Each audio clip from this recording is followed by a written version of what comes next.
ер бала массажист жұмысын жасауға бола ма? Болады. Еркектерге, ұл балаларға жасайсың, қыз балаларға жасауға болмайды. Сен массаж жасап атып, мекені ойламайтын анық. Сен массажист деген тем более ол физиоға жатады, ол дәрігерлік кәдімгі бір аса өмірге маңызды кәсіп емес ол. Түсінікті? Сондықтан сен мысалы әйелге массаж жасап атсаң, сен Меккені ойлап жатырсың ба? Мекке, Мәдина, ата бабаның аруағын ойлайсың ба сол бетте? Денесіне қарап, неше түрлі кетіп қаласың ба жаға қарай?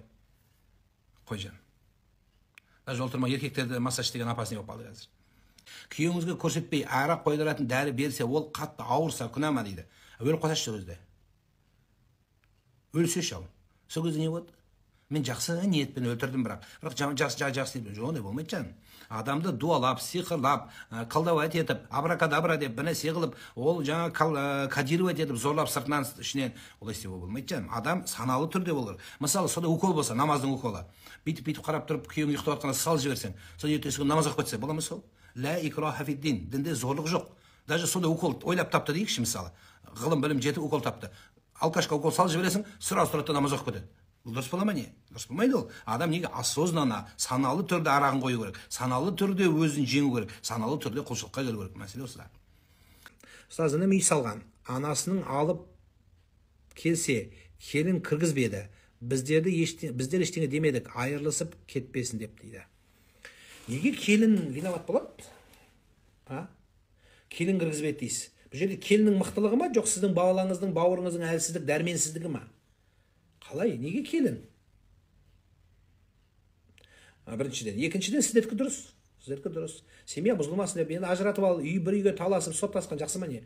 Ол қателік бар, дұрыс емес ол. Бірақ кінәні бауырларыңыздан іздеңіздер. Іздеп, разборка жасаудың керегі жоқ. Анаңыз далада қалған жоқ. Анаға баланың амандығы керек, семьясының тыныштығы керек, сондықтан дұрыс жан. Егер анаң далада қалып қалған болса, аязда үсіп қалған болса, ол басқа мәселе, онда ұрсамыз онда бәріміз. Мәселе жігітте, бауырларыңызда. Енді сен осындайсың деп, сен подкаблучниксің деп, оны жығып, ол жынданып, сіздердің алған мотивацияларын алып алып, әйелін ұрып, мен шешемді кіргізбедің деп, боқтап, төбелесіп, балалар шыңғырып, қашып, үйге милиция келіп, участковый келіп, сендер үйлеріңде рахаттанып жатып, одан кейін ол ажырасам деп, оның құдалары келіп, сенің мамаңмен бәрі қырылысып, плюс сендер сол ма аяғы күткеніңіз не керегі бар? Көріп тұрсың, аяғы солай болады, егер солай істесең, сондықтан деп алсаңыз жақсы. Моншаның ішінде бисмилла деп айтуға бола ма дейді. Егер әуретің жабық болса, онда болады.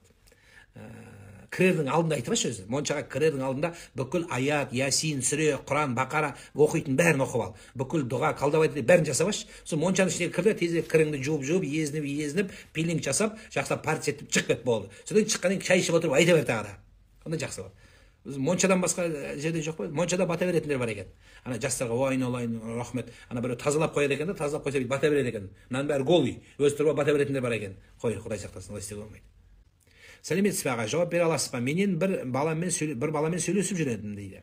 Ол баланың жет атасы мен менің жет атам бөлек. Бірақ атасының мамасы менің руласым. Оның атасының мамасы не болып кетті Құдай ау? Руласым. Ол әсер ете ме қанға әжесі рисковать етпе деп айтады. Ол имансыз болса, ол жаман өтірікші болса, сені алдаса, саған арақ ішсе, сонда рисковать етесің сен. О, рискің неоправданный риск болады да. Ал енді оның жет атасы, тұрма, апасы, нағашысы саған рөл ойнамайды. Күйеуге шық айналайын. Олай туысқан іздей берсең, вообще отырып қаласың. Отырмақ түгіл плотно отырасың жаным. Алам деп тұрған кезде шығып ал. Жабысып тезірек шығып ал, болды. А то наконец-то деп қиын қаласың. Давай, бағың ашылсын жаным. Кореянка қызды алсам бола ма дейді Гала. Ғалымжан, сенің қызыңның аты Әйгерім болу керек. Сен кореянканы алсаң, біздің тіліміз келмейді оның атына. Лима, жоғайтса Юнба, білмейміз ғой онықан. Сондықтан ең жақсысы өзіңдікін алған жақсы болады. Құда күткенде де жақсы болады, араласқанға да жақсы болады, Сейтжан. Жазира, Гаухар дегендерді алсаң жақсы болады. Темекі харам, неге харам емес? Денсаулығыңды құртып жатса, ақша ысырап болып жатса, мемлекеттің оны өзі қой деп жатса, несіне ол? Мәкрух ол, анау да, мынау деп несін айтамыз? Осындай шариғат ұстақ жоқ болды, Құранда айтылмаған ғой деп. Құран мені өмір бойы Құранға байлап тұрмай не соншама. Біріншіден, екіншіден Құранда Аллах Тағала тыйған нәрселер бар. Үшіншіден Аллах Тағала білмесең білген иелерінен, ғылым иелерінен сұра деп тұр. Саған ғылым иелері айтып тұр, ол зиян деп тұр. Сондықтан әлбетте зиян. Енем жеке заттарыма килігіп комнатаға кіріп алып барлық заттарыма тиісіп шығады. Жасы үлкен, сыйлаймын дейді.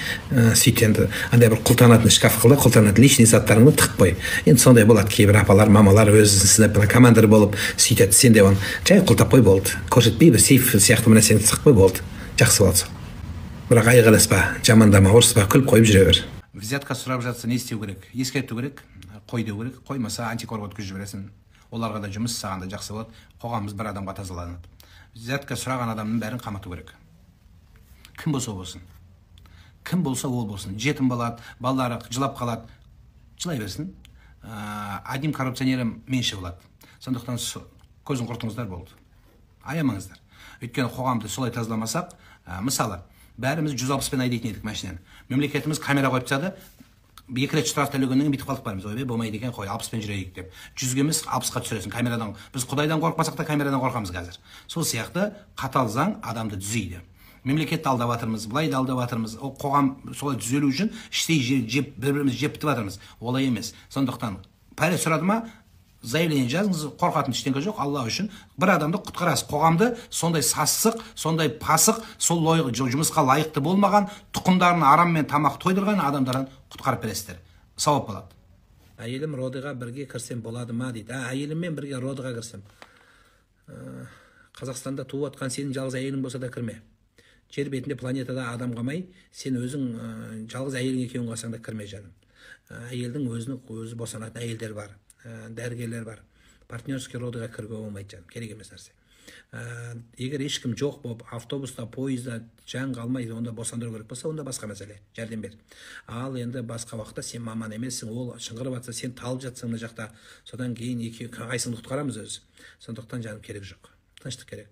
Сен қатты жақсы көрсең, ана коридорға тұрып, больницада далаға тұрып алып жылай бер. Әйеліңе дұға қыла бер. Аман есен болса екен, аман есен болса екен деп жылай бер. Қатты махаббат, любовь сол жерде көрсет. Бірақ қасына кіріп, тожса деп отырма жаным, ұят болады, арам болады. Еркекке керек жоқ.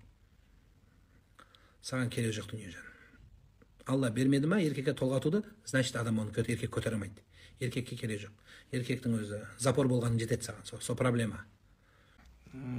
Неше күн минимум ораза ұстауға болады? Минимум 10 күн басынан, 10 күн ортасынан, 10 күн аяғынан минимум ұстайсыз, Құда қаласа. Баланың құлағына азан қалай шақырады? Құлағына айтпайды азанда. Құлағына айтып, баяғыда бір кішкентай балаға бір дауыс қатты молда мен сияқты келіп қаттырақ айғайлап қойыпты. Сөйтсе баланың көзі мынандай оқыпты кейін. Осындай оқпай жүрмесін. Сауса баланың көзін құртып алмаңыздар.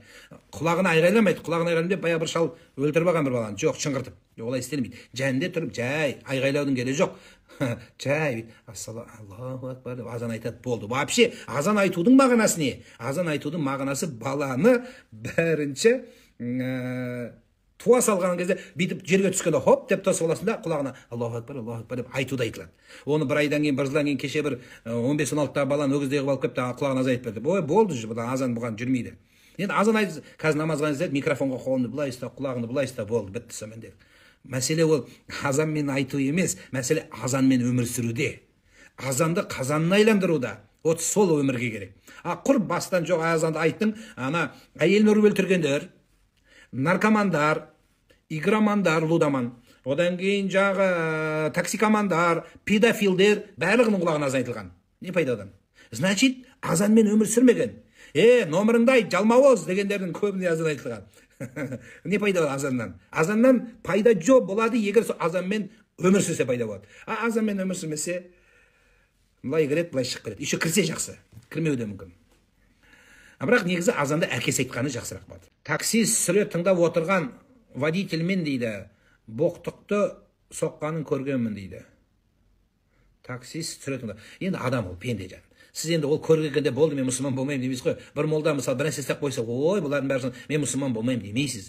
Ол адам, ол пенде, ол қателеседі, ол етпен сүйектен. Сіздер оны үлгі қоймаңыздар өздеріңізге. Пайғамбарды үлгі қойыңыздар, Құранды үлгі қойыңыздар, мені үлгі қоятын. Мейлі үлкен бабаларымызды қойыңыздар. Ұлағатқа елге аты заты қалған. Ол жаңағы орамал таққан адамда қателеседі, сақалы бар да қателеседі, имам да ол пенде. Номеріңді айт, жалмауыз, номеріңді айт десе де, күліп қойып номеріңді айтып кете бер ары қарай. Жоқ, анау мынау деп, ол адам, ол пенде. Ұстаз аузын жауып болған соң караокеге баруға бола ма? Аузын жауып ашып болған соң мешітке тарауыққа барады. Имамның артына тұрып аласың, имамның артына тұрып алсаң, караоке болып оқи бересің. Ана альхамдулиллахи роббил аламин десің, ар-рахман рахим деп, ой, караоке, бесплатный караоке. Оған ана караоке төлейсің, мешітте караоке төлемейсің, бесплатный караоке. Күйеуім екеуміз бөлек жатамыз, 4 жыл болды дейді. Мен балалармен ол бөлек комната жалғыз жатады, бала жылайды деп басында бөлек жатып кетті. Неке бұзылмай ма? Неке бұзылмайды, бірақ орталарыңызға сөз кіреді. Орталарыңызға әңгіме кіреді. Орталарыңызға суықтық пайда болады. Сондықтан еркектердің бәрі стена қарап жатады өзі. Басында әйеліне қарайды, содан кейін былай қарайды. Сол былай қарағанда сені жабысып жата бер. Бір көрпе жабыну керек. Сонда жақсы болады. Орталарыңызда мәміле, чай бергенде бүйтіп бер. Чайды жай берме бүйтіп. Чай бересің ғой. Бүйтіп берген кезде қолын бүйтіп ұстап тұрып бер. Үйге келіп қол беріп амандасып, қолын қысып қой. Көзіңді де қысып қой. Сол жақсы болады. Бақ постоянно қыса берме, неден соқ тигенде ойлап қалмасын. Сол қысқанда мол қысып кетпе. Әйтеуір жақсылап қара. Содан кейін артық сөз сөйлеме, жаман сөз сөйлеме.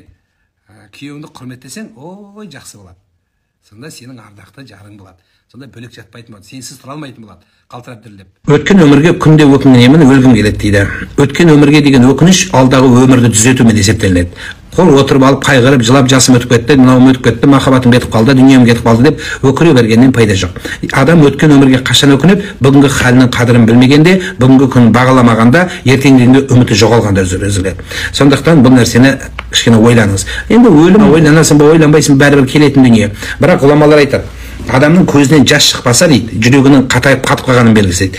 Жүрек неден қатады?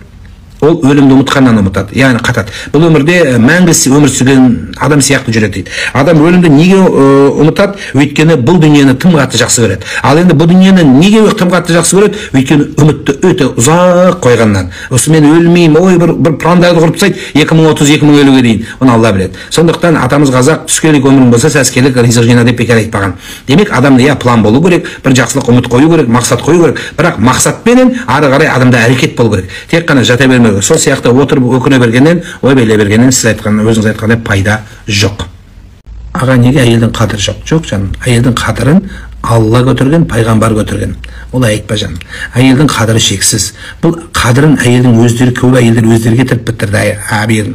Күйеумен жалғасып салғаса, күйеуінің аузына кірген сөзге бір ауыз сөзді асырамаса басынан, оның мінін іздесе, оны төркінге жамандаса, соның бәрін жинап келіп, Құдайға мінәжатын жасамаса, Құдайдан сұрамаса, әлбетте өз қадірін өзі кетіреді жаным.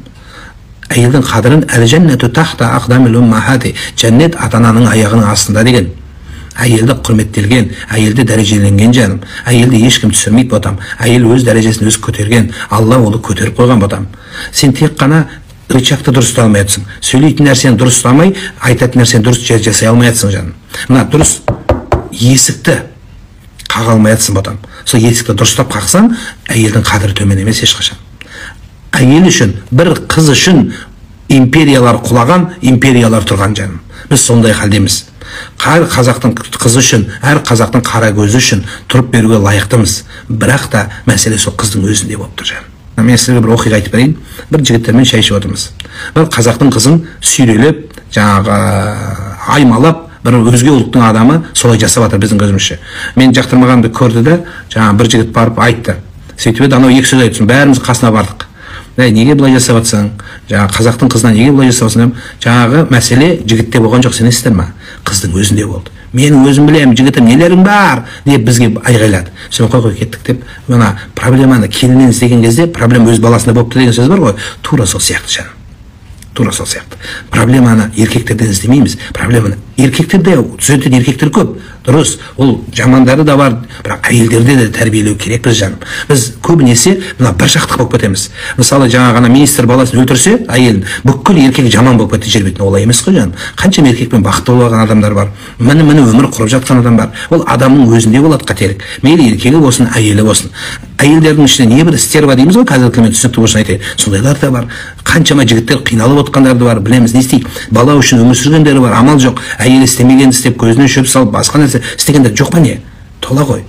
Сонда біз еркектерді төмен түсіре берсек, онда ахуал не болады? Мен сіздерге бір оқиға айтып берейін.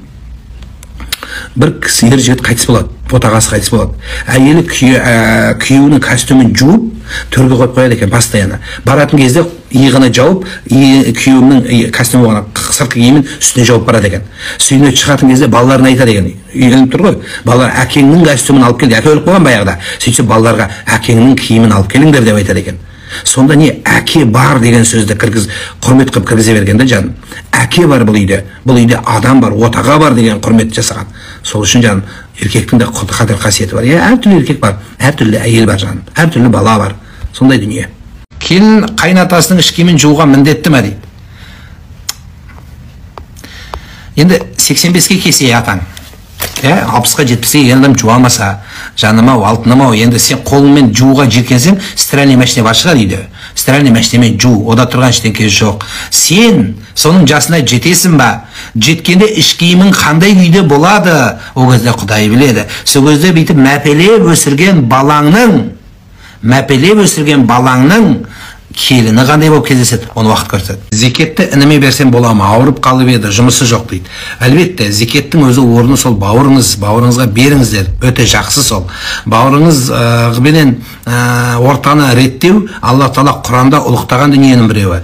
Ва аслиху зата ахавайкум, ағайындықпен ұрысқандарды жарастыру, келіспегендерді келістіру, қиналса жәрдем беру. Бұл ең ұлы нәрсе. Сондықтан ең жақсысы ағайынға, бауырға беріңіз. Зекет тек қана ата-анаға берілмейді, және бала немере шөбереге берілмейді. Олар қиналса да, оларды жәрдем бағу, ол былай да біздің міндетіміз болады. Сондықтан айтпақ болғаным, міндетті түрде бауырларыңызға беріңіз. Бірақ бір мәселе, бауырыңызға берген кезде жаңағы мә саған зекет деп бүйтіп шұқып бермеңіз. Өйткені ол месане қайыршым ба, бешарам ба деп сөйтіп кішкене жүрегіне алып ренжуі ықтималды. Жылауы мүмкін, біз осы күнге түстік па деген сияқты.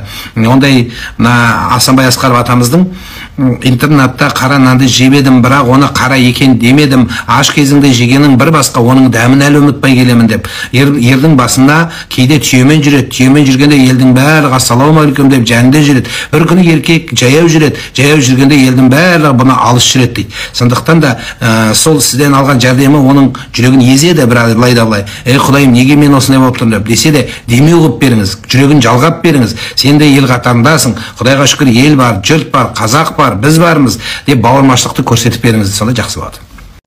Асылып өлгім келіп жүр ұстаз дейді. Не істесем болады дейді Дина. Алла сақтасын сені. Енді асылып өлсең не істейді? Имамдар келіп Құран оқып қояды енді. Пайғамбарымыз саған сәлем айтқан, егер өлгім келіп жүрсе. Менен кейінге сәлем айтыңдар деген. Қалай? Өз-өзін өлтірген немен өлтірсе, солай азапталынады о дүниеде. Асылып өлсең қалқындырады мәңгі.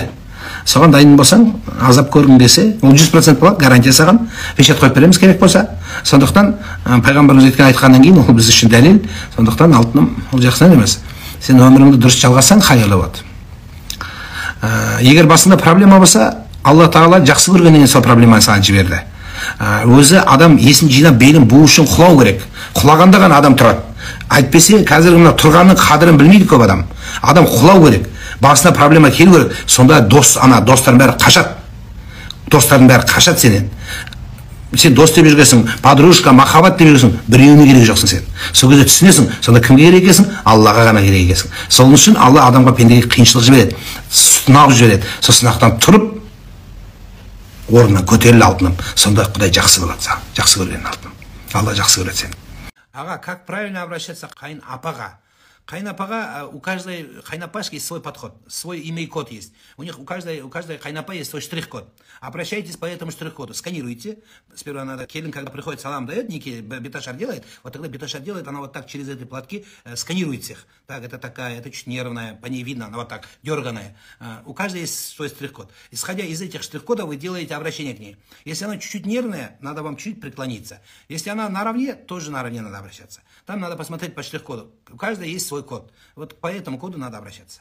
И тогда будет. Единого нету кода. Если вот кому-то это может понравиться, кому-то не понравится. Кому-то вообще не нравится. Когда вот салем делаете, вот так начинаете, ах ты такая, начинают, вот ты такая южанка скажет, что-то скажет. Поэтому у нас обычно никогда что-то скажет. При этом вы не должны вот эти копить все слова на свою флешку. Вот эту флешку отформатируйте. Ну да, по жизни мы женщина в основном собирает на эту флешку, но со временем вам надо забыть. Үші жаста қимайтын киім кию керек па дейді, киім беру керек па? Жаным, ол қазір керек жоқ. Ол бұрында болған, сол кездің имам молдалары соны кіргізген. Өйткені қымбатшылық заман болған, мата жоқ заман болған, киім дефицит болған. Соны бай бағландар кішкене қайыр садақа берсін жоқтарға деп соны кіргізген. Ал енді қазіргі уақытта біреудің киімі қандай қымбат киім болса да ешкім сен норковый шубаңды бермейсің ғой, бәрі бермейсің. Сен Гуччи киімің болса бересің бе? Бермейсің. Басқа бір қымбат Луи Виттон болса бермейсің бе? Бермейсің. Сен простой бересің, няу-няу деген көйлек бересің. Няу-няу деген көйлек елдің бәрінде бар. Оның керегі жоқ. Гиза мен Бализаны бермейсің, ол анық. Сондықтан киім берудің керегі жоқ қазір. Ол дәуір өтті.